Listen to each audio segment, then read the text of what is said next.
রবি ঠাকুরের একটা কবিতা আছে, আঁধার হলো মাদার গাছের তলা, কালো হয়ে এলো দিঘির জল। তো আজকে মাদার ফল দিয়েই তৈরি করা হবে মাদারের টক।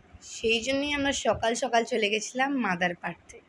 আর এই মাদার গাছটা আমাদের পুকুরের ধারে হয়, সব কটা মাদার জলেই পড়ছিল। এরপরে ওই মাদার ফলগুলোকে মা ভালোভাবে খোসা ছাড়িয়ে ধুয়ে সিদ্ধ করে নিয়েছিল প্রেসার কুকারে। অর্ধেকটা সিদ্ধ করেছিল, কারণ বেশি সিদ্ধ করলে ওগুলো গলে যাওয়ার সম্ভাবনা রয়েছে। এরপর কড়াইয়ে তেল দিয়ে আগের থেকে নুন মাখানো কুচো চিংড়িকে হলুদ দিয়ে বেশ ভালো করে লাল লাল করে ভেজে তুলে নিতে হবে।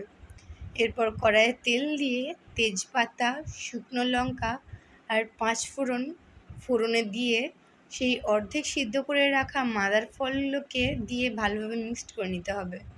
এরপর হলুদ গুঁড়ো, নুন দিয়ে ভালোভাবে কষিয়ে নিতে হবে। কষানো হয়ে গেলে উপর থেকে জল দিয়ে কিছুক্ষণ সিদ্ধ হতে রেখে দিতে হবে।